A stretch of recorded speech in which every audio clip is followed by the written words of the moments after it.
So uh, we will need to, since most of the participants are new to endpoint detection and response, and some participants have basic to intermediate level of knowledge on CrowdStrike, Cortex, or Sophos, and then Trend Micro. So I'll start with the very basics. Let's first understand the evolution of this technology. How did this technology come into existence? Where it stands today? What lies in the future? And how how it looked like in the past. So let's talk about it. So I'll share my screen. So I basically use, since this is an online training session, I would be using Word document to write anything. If this would have been a classroom session, I would have been using a whiteboard or a digital board that you would have available in classroom sessions. Okay. So when it comes to evolution of it, we need to understand how it all evolved. So we know back some, let's say some 20 years ago, when computing technology was evolving, not many businesses were using computers, servers. They were still maintaining data, they were still maintaining their operations through registers, through physical papers, registrators. I'm saying it was all manual. They were not using it. And then the computing technology, with the evolution of various generations of computers, the computers size, they became small, and then the cost of the hardware also got reduced, and businesses had the capability to afford it. So initially it was not affordable for everyone, but later on it became affordable for most of the businesses. Similar to when mobile phone was when mobile phones were introduced, not every person would have budget to have a mobile phone, to purchase a mobile phone. But today you will find a mobile phone in almost everyone's hand. Even kids have mobile phones today. Parents basically purchase a mobile phone for them, in fact, smartphones, and give them to their kids so that parents can track their activities, can track their whereabouts. So nowadays it has become everyone's device. Similarly, when it comes to computing, initially it was not for everyone, but later on, with the advancement in technology, it basically became accessible and affordable for most of the businesses. So what would happen at that point in time? We used to have physical computers, or I would say physical server. It used to be physical. Now, when the device was physical, and when it was isolated in a corporate, or I would say office environment, you don't bother about security because it is confined to that environment. It is not accessible outside of that office, outside of the boundaries of that corporate. So there was no security concern. Later on, with the evolution of internet technologies, when initially internet technologies were also quite expensive, not everyone would be able to afford internet. But later on, when they introduced broadband. It used to be dial up, then it was broadband. Today you have high speed internet connection. Back in the days, I still remember back in 2000, when I would support customers from AT&T when they called me over the phone, and telling me that their internet is not working. They were using a dial up connection.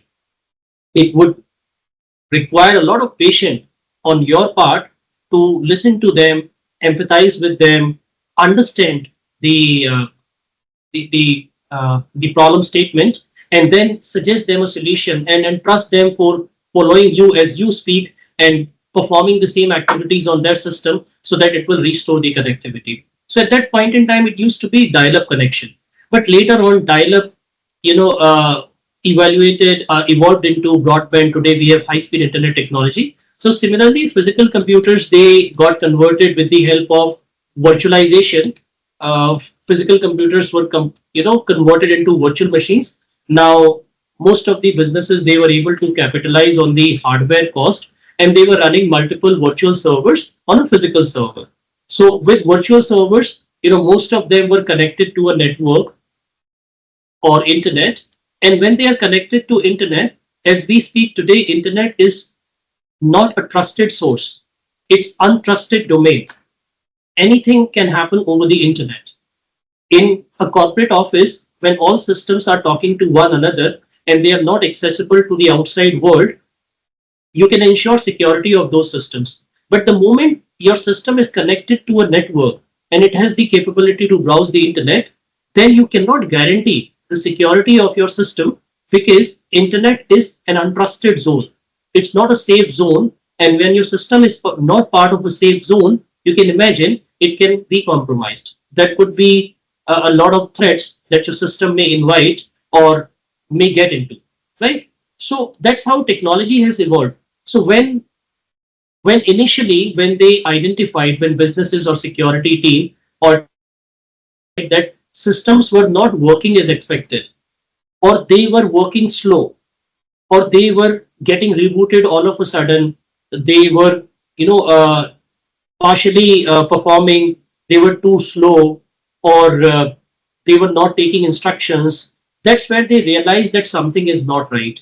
Something is not right, and somebody invented or came up with this technology and said that your system is infected with a virus. There is a virus in the system.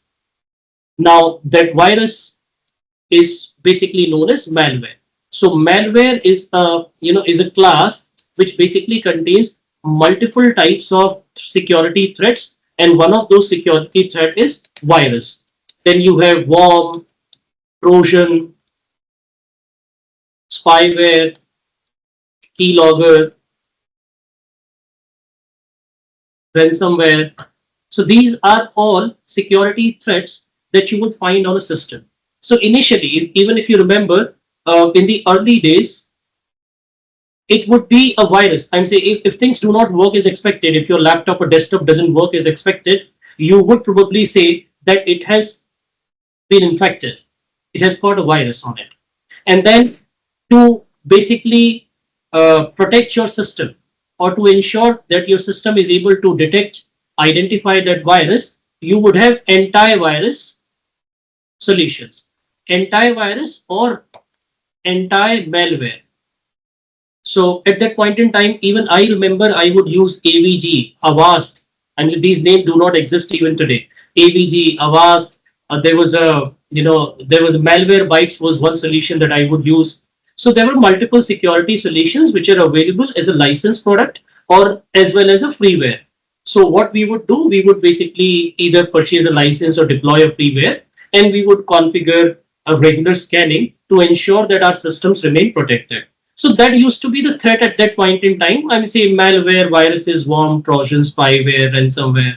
But with the evolution of technology, these cyber threats, they became more sophisticated. Now, if I talk today, we have more sophisticated cyber threats which are not easily identified or discovered by these solutions, because these solutions somehow lack innovation. They lack the capability to be able to identify, discover those advanced persistent threat or sophisticated threat. And that is where these antivirus solutions, anti-malware solutions, they also needed the upskilling, or they also needed the advancement. And that is where we basically talk about EPP. EPP stands for Endpoint Protection Platform. So we have EPP, Endpoint Protection Platform. Now, Endpoint Protection Platform is primarily, responsible for protecting your endpoints. Now, when I say endpoints, what is an endpoint here? Endpoint could be a laptop, it could be a desktop, it could be a server, it could be an iPad, it could be a tablet, it could be a mobile device, etc. They are the examples of endpoint. So when I say endpoint protection platform, I'm referring to a security solution that will protect these endpoints from various cyber threats, from various security threats or sophisticated cyber attacks that are targeted, that these endpoints are targeted against. That's what endpoint protection platform does. However, as I said, that as we continue to remain in this domain, in technology domain, the technology evolves over a period of time, And along with that, cyber threats also evolve. So today, an endpoint protection platform is not sufficient because it lacks multiple capabilities. At one point in time, this platform was more than sufficient to protect endpoints from cyber threat. But today it is not sufficient. Today we need an advanced solution. We need an advanced anti-malware or antivirus solution. That is what we need today.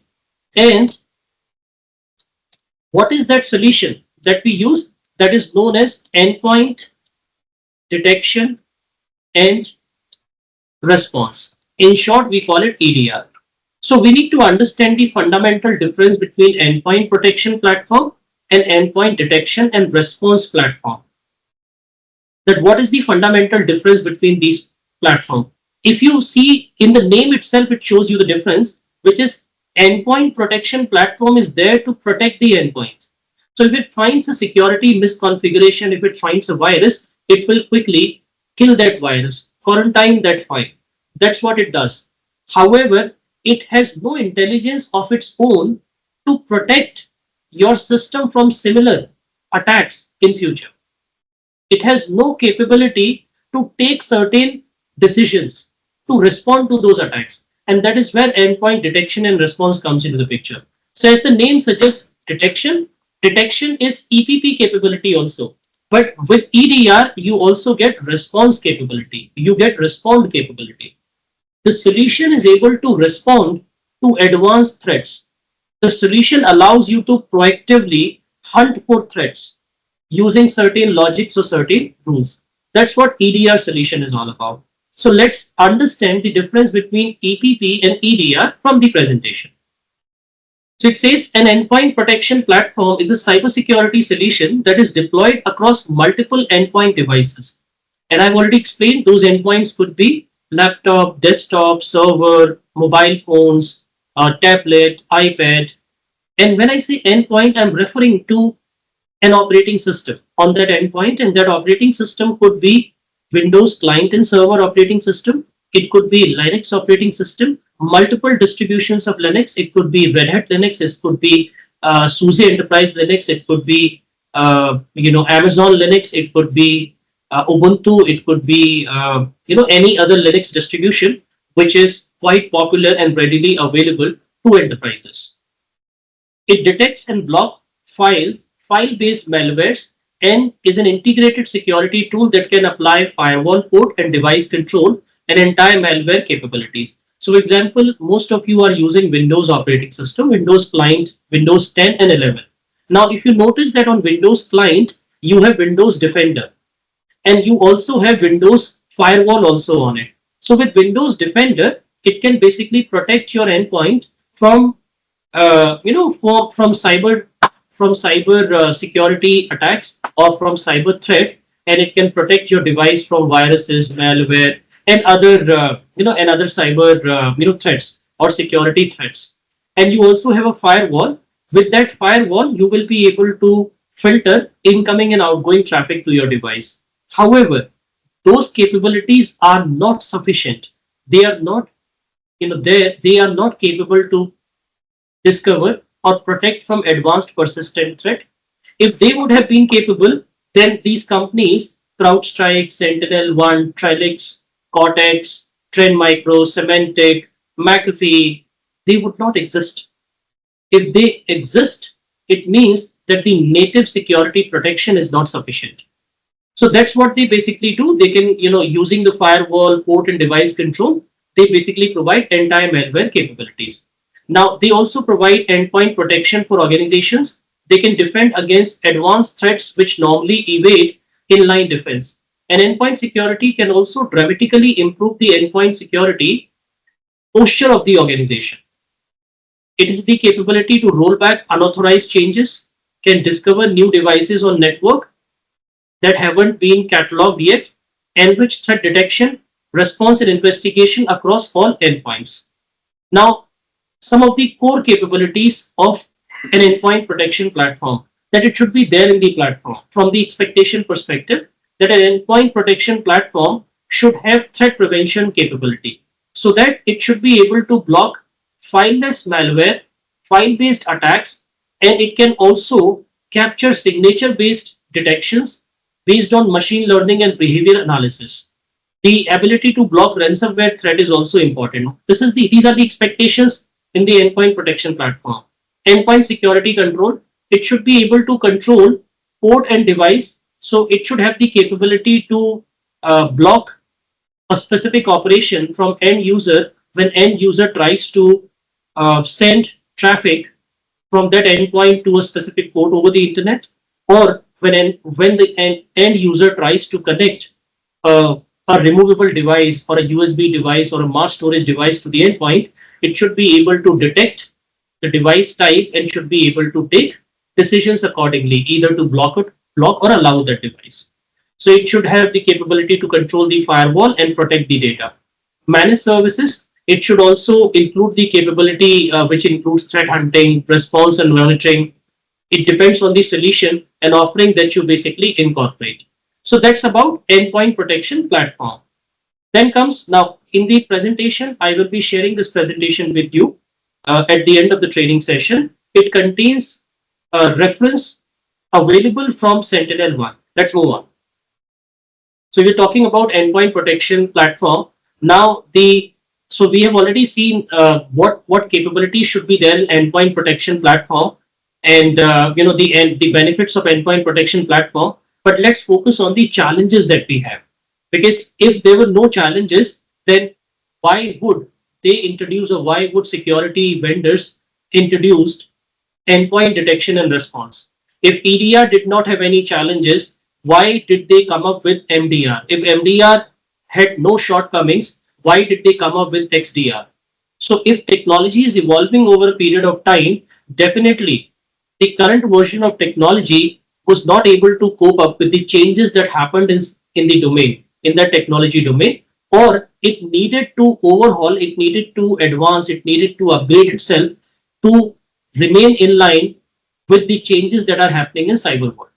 So the EDR, the challenges with the EDR is that it doesn't give complete protection, as it just delivers basic malware protection and fight against antivirus. So it delivers basic malware protection and fight against antivirus. EPP software fights against sophisticated threats that may find other ways into your network. So there are advanced ransomware that can attack the boot sector of an endpoint. There are advanced persistent threat, which are most of the time remain undetected by endpoint protection platform solutions. The response factor is missing in endpoint protection solution. It doesn't have response capability. It doesn't have proactive threat hunting capability. So imagine if you're using an antivirus from McAfee, Symantec, AVG, or let's say Windows Defender. Does it have the capability to respond to threats? No, it has its own logic. It quarantines. That's it. Do you have the capability to manually hunt for threats? No, there is no option. When you navigate to Defender console, Windows Defender, at the max it would provide you to run a scan, and it would ask you whether you want to run a full scan or quick scan. That's it. It doesn't have those response factor. These platforms can block known threats to your endpoints. It can't defend against malware that morph into something else or handle threats that may become dangerous later. So these are the challenges with endpoint protection platform. And to overcome these challenges, endpoint detection and response was introduced by Gartner. How many of you have heard this name, Gartner? Any participant who have heard this name before, Gartner? Okay, Ravi has heard. Okay, so Gartner is a company, or it's an analyst firm whose job is to conduct surveys and provide outcome of those surveys. So Gartner connects with industry leaders, executives, frontline workers. It performs extensive research. It conducts surveys. It seeks answers to the questions, and based on that, it comes out with an intelligence which is known as Gartner's Magic Quadrant. So Gartner had a great influence in cybersecurity world, and at times Gartner has come up with requirements, or Gartner has come up with recommendations and suggestions. Those were positively or with promptly accepted by independent software vendors or security vendors, and they improved, in their solutions with those recommendations in place. So Gartner came up with this recommendation that endpoint protection platform is not sufficient because it is not able to detect sophisticated threat. It doesn't have respond capabilities. So we must have a solution that is able to detect and discover sophisticated threat and should have respond capabilities. And that is where Gartner came up with this terminology. Gartner said that EPP is not sufficient anymore. We need endpoint detection and response. We need a capability that will detect and respond together at the same time.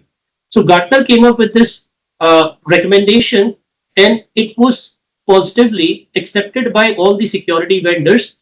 They brought in some additional capabilities, integrated additional capabilities and module into the solution, and they transformed their existing EPP solutions, antivirus, anti-malware solutions, into endpoint detection and response capabilities. That's how this technology originated. So that was the history of this technology. Now today we use EDR solutions. EDR solutions are advanced anti-malware, anti-virus, anti-ransomware, anti-spyware, anti-keylogger, anti-trojan, anti-worm, anti-this and that.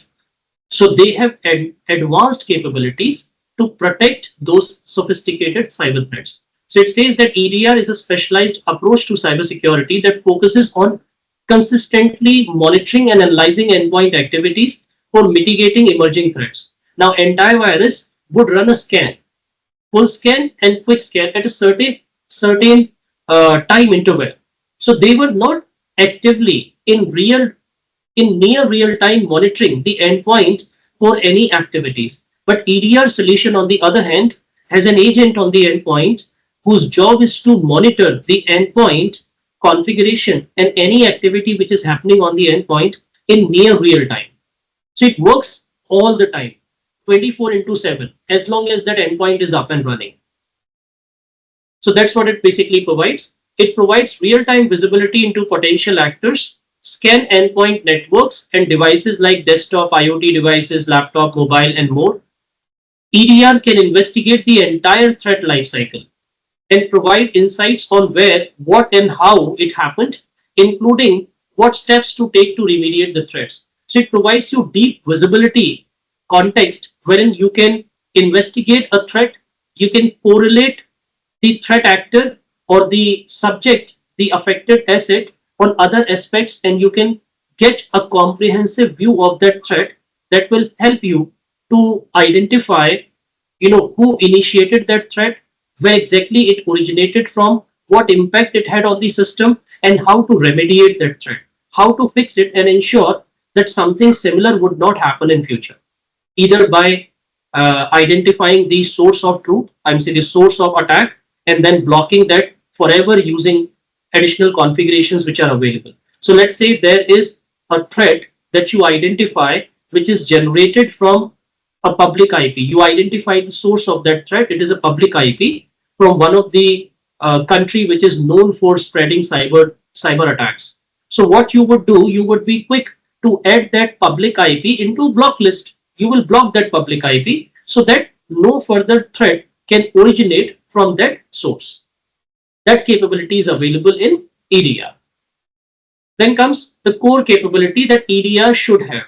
So the first capability, so this is the expectation. If you are looking to evaluate an EDR solution for your organization, you are looking to onboard your endpoint into an EDR solution that can protect your endpoint from sophisticated attacks, cyber threats, then these are the capabilities that you must look into those EDR solution, which is it should quickly detect and respond to immediate threats.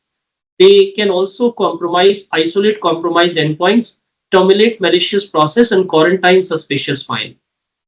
Good EDR technologies can also perform detailed forensic investigations and let security team conduct in-depth analysis. They can also trace the root cause of threat and collect enough evidences for appropriate remediation. EDR agents can also provide you with centralized management and reporting feature. So at the end of the day, if you want to summarize the number of threats that were identified on an endpoint or on a collection of endpoint based on certain application environment, a certain business unit or certain operating system type, you should be able to quickly consolidate them in a dashboard or export a report out of it, something that was not available in antivirus or EPP solution. They will let you control your entire endpoint security infrastructure, including how it is managed from a single console. You will also get regular updates and alerts when new threat signatures are detected. It can help you implement continuous updates, patching, and supports to stay ahead of the latest threat and vulnerabilities. I've also included the reference. I'm saying this entire content has been taken from SentinelOne publicly available documentation, which basically differentiates between EPP and EDR, and it basically defines the capabilities. So we use EDR today. EDR can detect, it can let you investigate in depth, and it can let you remediate or respond to those threats. That's what EDR basically does. So you will always stay ahead of those cyber threats or those cyber threat actors, and you will provide comprehensive security for your endpoints. That's what EDR basically does. So these are the benefits of EDR. I will quickly request you to quickly go through the content and let me know if you have any questions. Then we'll talk about the challenges. See, always remember, no technology is perfect. If it is perfect, probably it is perfect for today. Will it remain perfect tomorrow? Probably not. In future? Absolutely not. Technology will need to evolve, and that change is the only constant in technology. So EDR, as we speak today, lack some capabilities, or they have certain challenges that I will be talking about. Let's first look at the business benefits of EDR, that what benefits a business can drive by onboarding their endpoints into an EDR solution. Let's talk about, is there any question from any participant on the benefits or the features of EDR? Okay. Endpoint is see, SentinelOne has EDR capability only or XDR also? It has all the capability. It has different SKUs Okay. depending on the feature that you want to onboard in your organization. It can provide you EPP capabilities only, which is the core anti-virus and anti-malware capability. It can provide you EDR capability. It also has MDR and XDR capabilities. Oh, thank you. Any other question from any participant? Okay, great. Let's move on. So let's talk about some of the challenges. Now, while you read these challenges, don't just assume that these challenges are available in SentinelOne or the EDR solution that you're aware of. Just think it from in general perspective. These are the challenges. For examples, attackers can take advantage of the time it takes to implement your EDR stack. EDR in cybersecurity won't be too effective if the installation duration is too long. Now, unlike antivirus solution, it is quick. You download and install the antivirus and it's done. It starts to protect your system. But an EDR solution would require additional configuration. For example, we will onboard our endpoint in SentinelOne, but that would not complete the job. We would need to configure SentinelOne capabilities from its management console. And that's where the configuration comes into the picture. So if the configuration or installation takes too much of time, probably the solution will not be effective. So you will need to identify the use cases that you want to protect your endpoints from, and you will need to be quick to onboard and configure the solution to its fullest capability. That leave an opening window for them with vulnerabilities to exploit. Some EDR softwares may cause a temporary downtime during the installation phase. So some EDR contains temporary downtime also. You cannot install them in near real time because after you install it, they would require a reboot. Or if the system is pending reboot, you will first need to reboot the system and then onboard the EDR solution. EDR solution, when onboarded for the first time, would go ahead and run a full scan, and that may conflict with existing processes, existing applications on the system, because it might want to stop all the applications so that it is able to quickly get into the depth of the configuration and complete the scan. Or sometimes it picks up the available resources from the computing system. So it will pick up all the CPU and memory, and that would that might interrupt with other running applications and services on that system. Standalone EDR solutions may not have enough features to stop unknown threats. You may need plugins or additional integration to extend their functionalities, which is true. So if you just use SentinelOne EDR, it would probably not give you all that you are looking for. You will need to use additional capabilities. For example, what if you just onboard a Windows server into EDR? It would protect the Windows server. But what if you have additional roles on it? What if you are using that Windows server as Active Directory domain services? That Windows server is hosting your domain controller. Then you would need additional capabilities, which is identity security feature of EDR, so that it can quickly onboard that service. It can quickly identify, it can quickly go through all the identities, identify any misconfiguration, excessive permissions granted, or identities who have not, used their capabilities or who have not logged into the system for a long time. So it would require some additional integrations to extend and provide a comprehensive security approach. Some EDR products require stable internet connection and global connectivity. If your internet goes down, your cloud-based asset fall under risk. That's another drawback of EDR solution. If the agent which is running on the endpoint loses connectivity with its management server, the one who is controlling it, the one who is telling the agent that this is what you need to scan against. These are new adversaries. These are new vulnerabilities that has been identified. Let's get into the system and check whether those vulnerabilities or adversaries or attack or misconfiguration exist. So if it loses connectivity with its management server, if it loses internet connectivity, then the solution may not work as effective. That's another challenge or another limitations of EDR solution. You can suffer from delays in responsiveness when you are disconnected or go offline.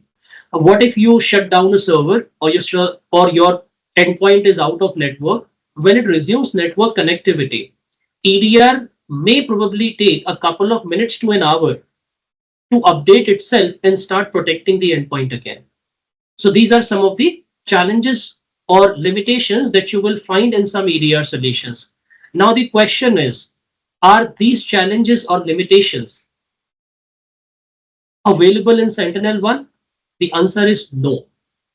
You can read all of those limitations once again and give and tell yourself that SentinelOne doesn't have that limitation. For example, the last one, even if the endpoint goes offline, even if it is not connected to its management server, SentinelOne will continue to protect your endpoint.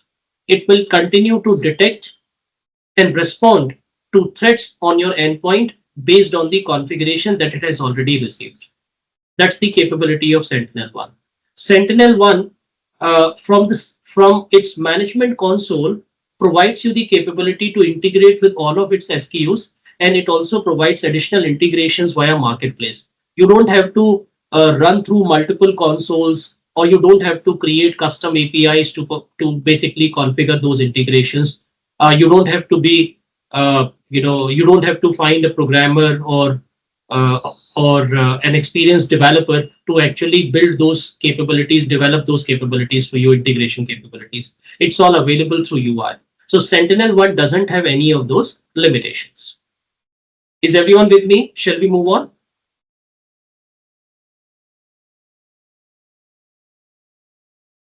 Great. I think same. I think same with CrowdStrike also. Because Absolutely. CrowdStrike. CrowdStrike also has the same capability. The CrowdStrike Falcon agent, it continues to operate even in offline mode when it loses Correct. connectivity management server, And right? it don't require reboot also after installation. I think If same this capability has Sentinel one also. if the device is pending reboot, then CrowdStrike Falcon would require a reboot on the device before the agent is configured. Yes, yes. But with But Sentinel, agent installation don't require reboot yeah, in CrowdStrike. right. However, in SentinelOne, even if the device is pending reboot, it would still go ahead and install on the solution.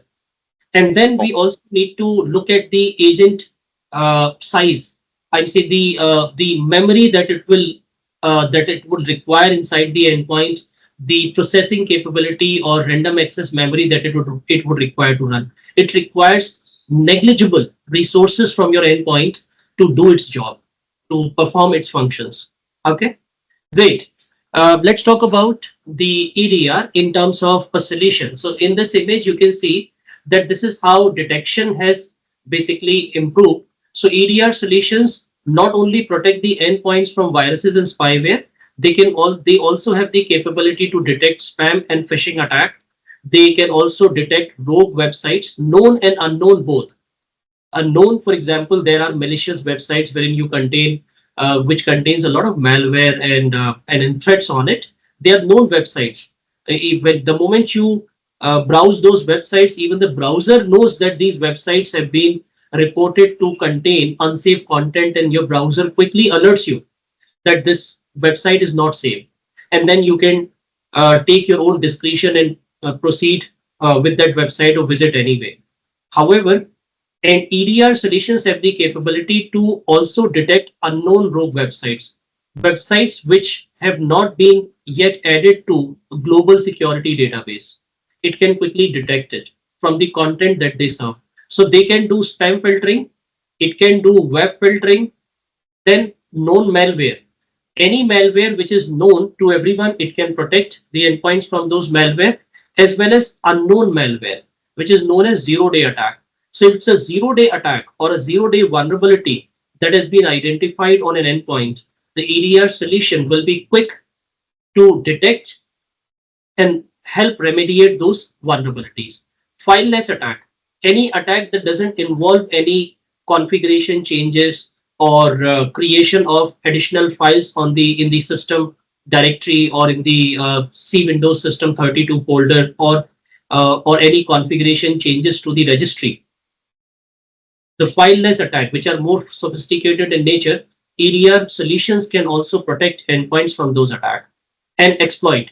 Any exploit that comes onto the system, EDR can quickly detect and protect your endpoints from those exploits. So EDR has both the capability, it can protect and it can detect also.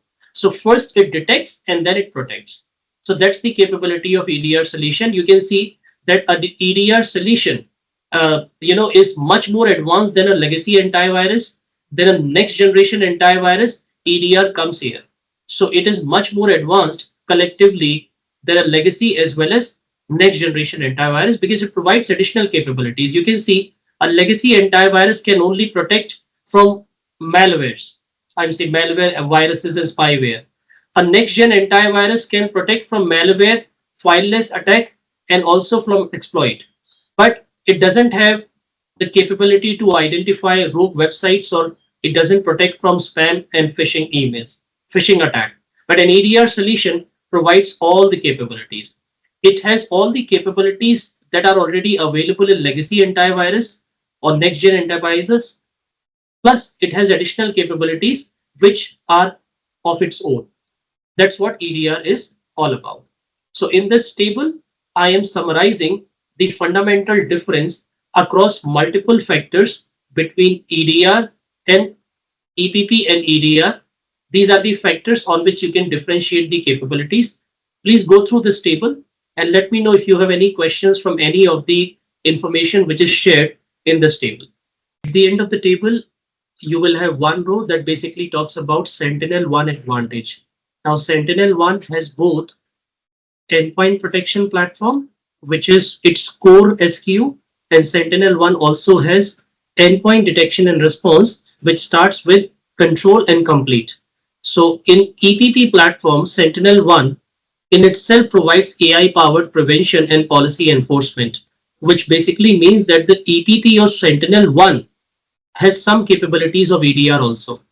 And in EDR capability, it provides storyline, which is its trademark, which is a method through which it can collect evidences or trends from multiple trends from the same endpoints or for the same incident, and it can create a storyline around it. It can create a comprehensive analysis of that incident all by itself. So gone are the days when you would investigate a threat by looking into multiple aspects of it, by trying to correlate it with the identity, with the device, with the a source of truth. Storyline does all of it by itself. All you need to do is just navigate to deep visibility and look for a storyline, and it will summarize everything quickly. So you will be quick to use human intervention and take appropriate action on on those incidents. Then it provides deep visibility and autonomous remediation. We'll talk about all of it in the training session, and you will do hands-on lab also on this. So that's about EPP versus EDR. Now let's talk about SentinelOne. Now before we talk about SentinelOne, we have also heard Singularity. So people say it's Singularity, and I have seen professionals confused between SentinelOne and Singularity. They're just not clear on how SentinelOne and Singularity ties back together, or what is the difference between SentinelOne and Singularity. So if you want to understand the core difference between SentinelOne and Singularity, remember SentinelOne is a company name. It's a company name. It's a company, right? That's what SentinelOne is. And Singularity is its cyber security platform.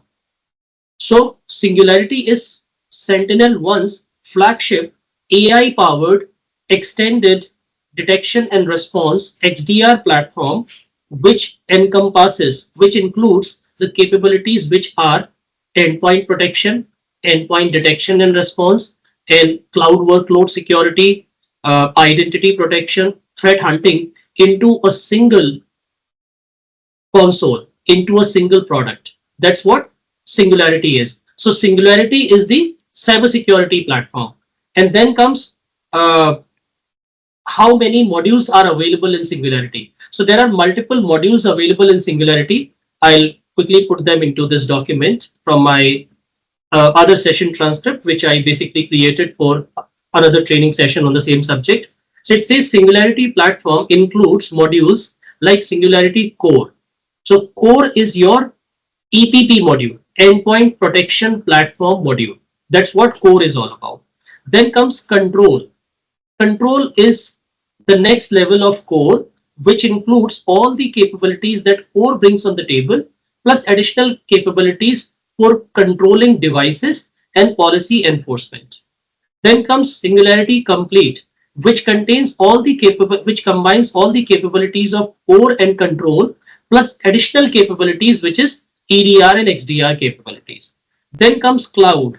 Cloud is primarily for cloud native security. So if the endpoints are hosted in cloud, or if you want to protect your cloud workloads and applications, you can directly integrate SentinelOne with your cloud account subscription or project, and you will have visibility of your cloud resources in SentinelOne console, and you will be quick to integrate cloud-based endpoints into SentinelOne protection. That's what Singularity Cloud is all about. Then we have a separate module which is Singularity Identity. This module is basically for identity threat detection and response. So if you have identity-based systems, you can onboard them into SentinelOne Singularity Identity package or identity license or module, and then you will get identity-based protection, similar to what Microsoft Defender for Identity can do. So this is what Singularity, different modules or different packages of Singularity is. And Singularity also uses AI and behavioral analysis. So the entire solution, SentinelOne, is AI based. So it uses Purple AI, and SentinelOne recently or is in the process of acquiring another AI based initiative, which will provide additional capabilities to SentinelOne for its detection and remediation capabilities. So you will find that information on SentinelOne website when we navigate to that website. So it uses AI and behavioral analysis to detect and respond to threats in real time, including zero-day threats or zero-day exploits or zero-day vulnerabilities. So SentinelOne, is investing a lot of emphasizes on additional sophisticated or advanced technologies, advanced innovations, which includes Purple AI, which is proprietary AI solution of SentinelOne, natural language alert summaries, when You will be able to use NLP, natural language processing capability, to summarize an alert. It also uses cloud infrastructure entitlement management capability. Uh, so if you remember, there is a solution in Microsoft with the name uh, Microsoft Entra Permissions Management, which is now replaced with Delinea Permissions Management Suite, or Delinea CIM Suite. So SentinelOne has the same capability available in its product, wherein you can identify identities with excessive permissions, identities who have not used their specific permission in the last couple of days, and you can remediate, remove those permissions, or create custom roles using SentinelOne for those identities. So all those capabilities are available in the solution. So that's where SentinelOne comes into the picture. Now, before we understand SentinelOne, let's quickly understand all the licensing or all the packages which are available from SentinelOne. So we will navigate to SentinelOne website. Raghuveer, I have one query here. Please go ahead. Yeah, SentinelOne Data Lake, Singularity Data Lake. So, Data Lake is combination of only cloud platform, or it will contain threat hunting, cloud, and whatever. I mean, you have shown right now. So, is it Okay. collection of core, control, complete, cloud, and identity license, or only cloud will be there inside the data lake? Okay, so when it comes to data lake, as the name suggests, SentinelOne basically provides you the capability to bring logs or onboard logs from any endpoint, which includes endpoints which are in cloud, endpoints which are, which are typical endpoints, laptop, desktop, and servers. It also includes email endpoints, CASB solutions, web endpoints, SASE solutions, other security solutions. So using Singularity Data Lake, you can basically integrate logs from different endpoints, store them into a centralized log repository, and you can perform analysis on those logs. That's what Singularity Data Lake is all about.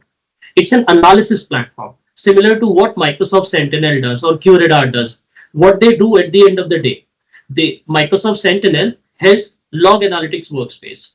So all the logs from different log sources, they are consolidated, streamed into log analytics workspace.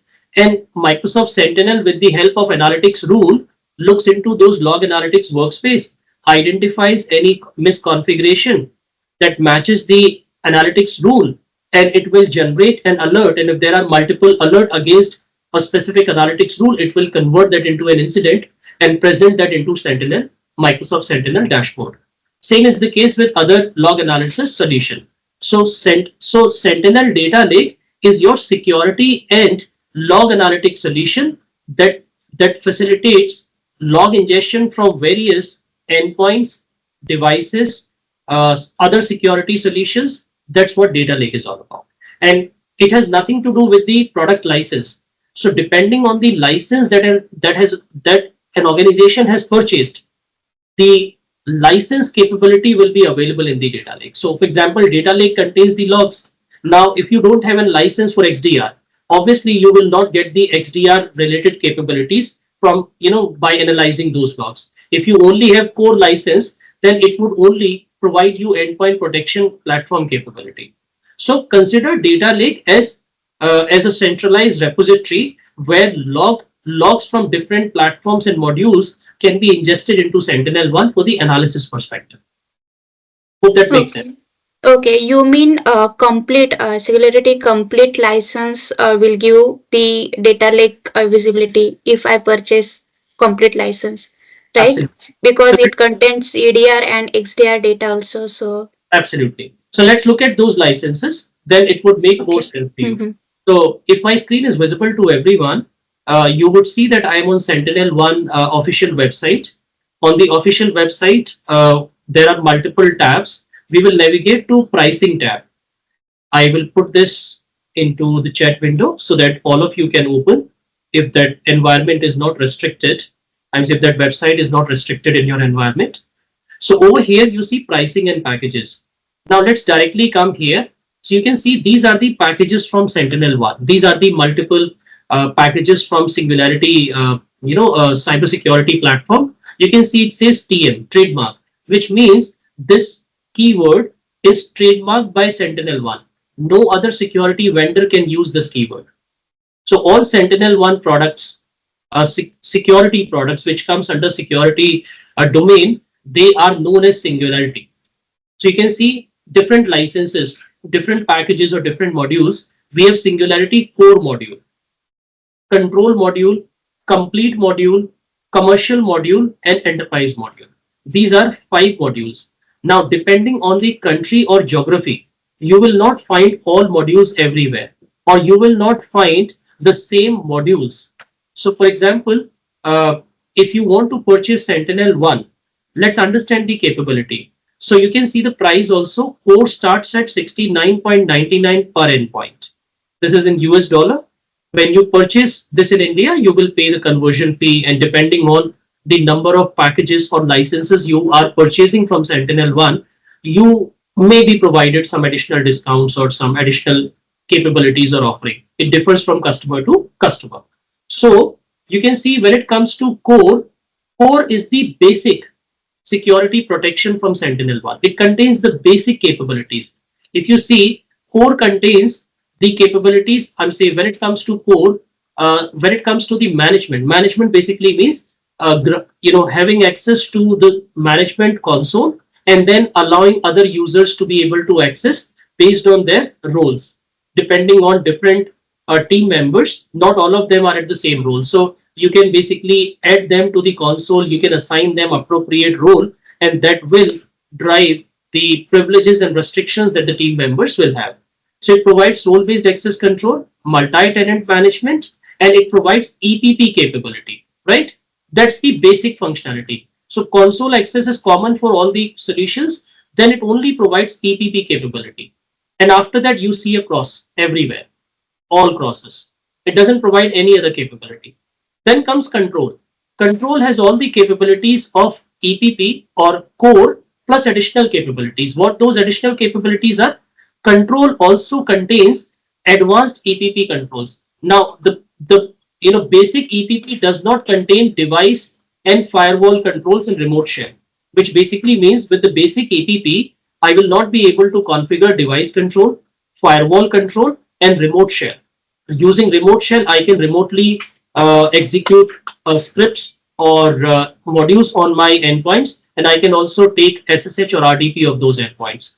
So that capability is not available in core. It is available in control. Then comes EDR capability. You can see EDR capability is not available in control also. It doesn't have EDR capability. And then cloud security, yes, it contains cloud security because it has integration capability. AI security, yes, it has up to certain extents. Very basic AI capability, it has control, and then rest of the capabilities are not available. Then comes complete. Now, complete is the solution that an organization should go for because this is a medium licensed product which contains I would say most of the capabilities of SentinelOne except some advanced capability. So complete, the first benefit of complete is that after complete, all the products contains Purple AI. Purple AI is a game changer for SentinelOne, which is not available in Defender for Endpoint or CrowdStrike, and that is where SentinelOne has an edge. Because in Defender for Endpoint or CrowdStrike Falcon, you will need to manually investigate the incident. You will need to manually look into the dashboard, or you will need to do manual incident investigation. Purple AI solves it for you. It does all by itself. It provides you a lot of capability that we'll talk about in this session. So all the products after complete have Purple AI. Now you can see here they all are per endpoint, which means one license, one endpoint. Now if you look at the complete, then complete has all the capabilities that core contains plus additional capabilities, which are complete has AI security assistance, a new feature that has been added. Complete doesn't have agentic AI, which feature is only available in enterprise, which is not a product, which is more of a service that SentinelOne is offering to its customers, wherein SentinelOne will act as a managed security service provider, and SentinelOne team will manage the endpoint security on behalf of the customer. So commercial and complete works in the same manner. So complete is the module which contains most of the capability.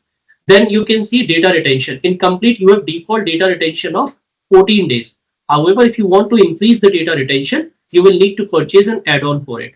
So what is this data retention? It basically means that all the endpoint logs or all the detections, they are retained for 14 days in complete by default. In commercial, 90 days, and in enterprise, 90 days. And you can purchase an add-on to increase the retention. Then comes identity threat detection and response. Now this identity capability is not available in complete also. You will either need to purchase this as an add-on or you will need to go to the next level, which is commercial license. Then comes managed services. You can see managed services are not available in complete because managed services are part of commercial and enterprise, basically enterprise part. You can see here managed is part of enterprise and commercial. Managed detection and response, they are available as an add-on because it's a service. It's a service that is provided. For example, you are supporting customers at your employer. You're part of certain teams wherein you're supporting customers. That's the same concept here, managed detection and response. Then comes network forensic. Network discovery is not available in any of the module except for managed services or MSSP, which is enterprise module. So with what is network discovery, I'll talk about when I give you a demo of SentinelOne console. Then comes deployment services. You can see deployment services are not available except for enterprise. Because as I said, enterprise is more of a managed security service offering, wherein SentinelOne will manage the show on your behalf.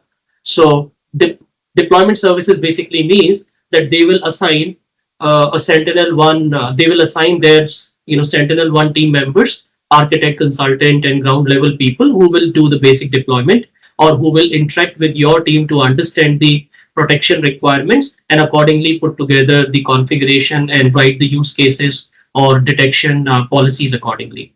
And training services not available. It is only available with enterprise.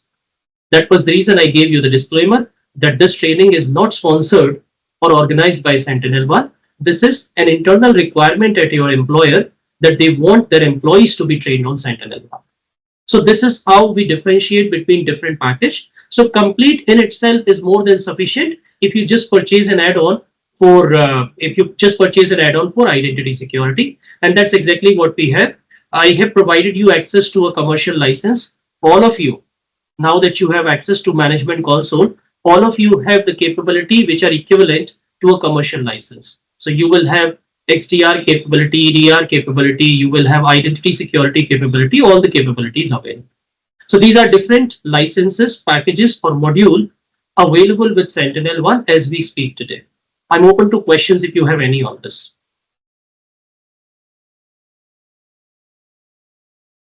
Any question from any participant? I'm having one query.